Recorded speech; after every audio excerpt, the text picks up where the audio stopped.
আজকের মুভিটি এক্সপ্লেন করতে যাচ্ছি নিউ ইয়র্ক শহরের ব্যাংক ডাকাতির ঘটনা। কিছু ভিজিটর বিদেশি প্রবেশ করলো ব্যাংকে।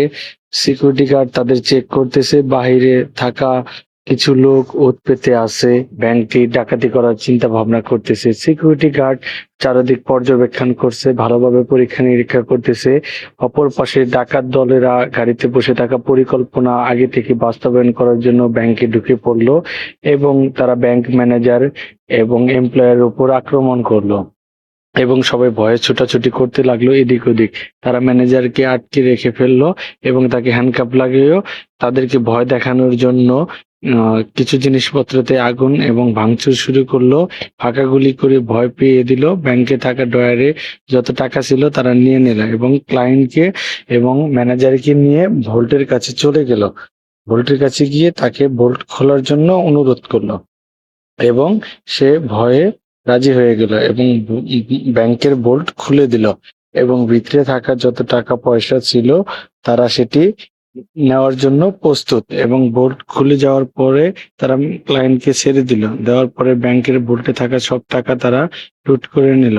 নেওয়ার পর ব্যাংকের এমপ্লয়কে ফ্লোরে শুয়ে রাখলো এবং ডাকাত দল সবকিছু লুট করতে শুরু করলো এবং তারা ব্যাগ ভর্তি করে নিয়ে ব্যাংক থেকে চলে যাওয়ার সময় ওই এমপ্লয়ি তাদের দিকে খেয়াল করে এবং একটি লোগো দেখতে পায় এবং তারা তাকে নিয়ে ব্যাংক থেকে গাড়ি নিয়ে বের হয়ে চলে যায়। তখন আইবিআই বিষয়টা টের পেয়ে যায়।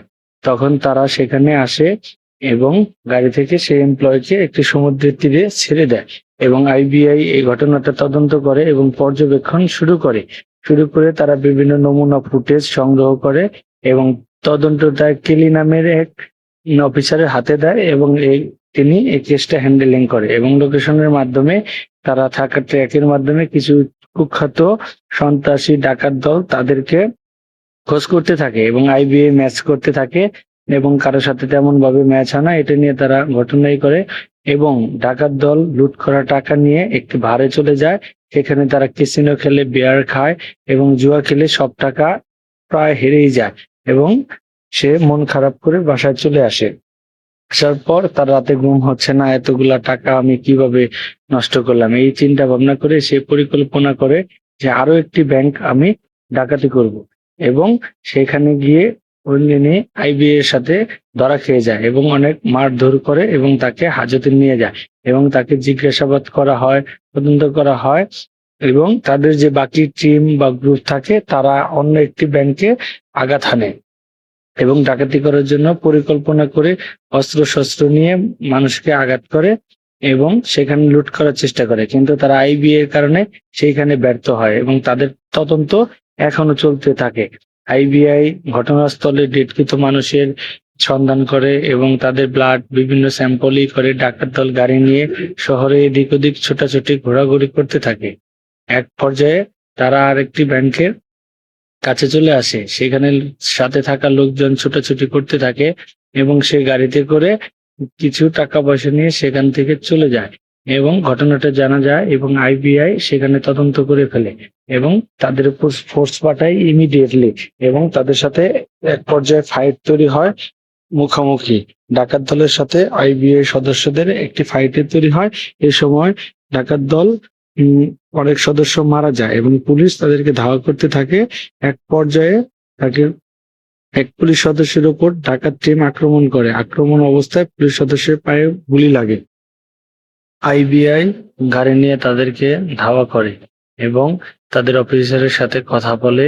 কথা বলতে বলতে আইবিআই অফিসের কেলির উপর দায়িত্বে আসে এবং সে ঘটনার স্পটে অনেক অনেক লোককে ফায়ার করে মেরে ফেলে ডাকাতকে। এই ঘটনাটা নিয়ে নিউজ পেপার মিডিয়াতে অনেক তোলপাড় শুরু হয় এবং ডাকাত দলের সাথে অনেক ফাইট মুখোমুখি হয়। এই সময় একটি গাড়ি নিয়ে ডাকাত দল চলে যেতে থাকে, তখন আইবিএস অফিসার এই গাড়িটিকে গুলি করতে থাকে এবং ডাকাত দল সেখান থেকে বের হয়, কিন্তু সেই পুলিশের একটি গুলি লেগে সে আহত হয়ে যায় এবং ব্যাগ নিয়ে পড়ে যায়। তখন ইমিডিয়েটলি ফোর্সের জন্য কন্ট্রোল রুমে যোগাযোগ করে এবং কন্ট্রোল রুম থেকে তাকে সাহায্য করার জন্য আরো অফিসার মোতায়েন করে এবং তারা আস্তে আস্তে তিনি ঘটনাস্থলে অনেক গুরুতর আহত হয়ে যায় এবং ডাকাত ডাকাত দলকে সারেন্ডার করার জন্য আইপিএস অফিসাররা জোরাজুরি করে।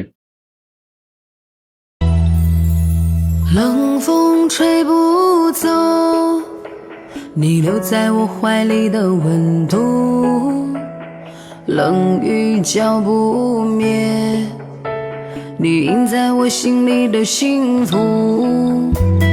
尝尽相思的苦，也找不到去你心里的路，可你在我心里的位置连我自己都羡慕。冷风吹不走你留在我怀里的温度，冷雨浇不灭你印在我心里的幸福，尝尽相思的苦，也找不到去你心里的路，可你在我心里的位置连我自己都羡慕。 এভাবেই আইবিএস অফিসারদের গুরুত্বপূর্ণ মিশনটি শেষ হয়ে যায়। তারা সব ডাকাত দল ধরে ফেলে এবং লুকানো টাকা পয়সা সব উদ্ধার করে ফেলে এবং সেখানে থাকা চিঠি পড়ে তারা হতবাক হয়ে যায়। তারা মানুষের উপকারের জন্য টাকাগুলা চুরি করছিল, কিন্তু সেটা তো অন্যায়, অবৈধ পথ। এবং সেখানে একটি খাবার আপেল পাওয়া যায় এবং সেটি নায়িকা তার কাছে রাখে এবং এভাবেই তারা তাদের গন্তব্যে পৌঁছে যায়। ছবিটি শেষ হয়ে যায়।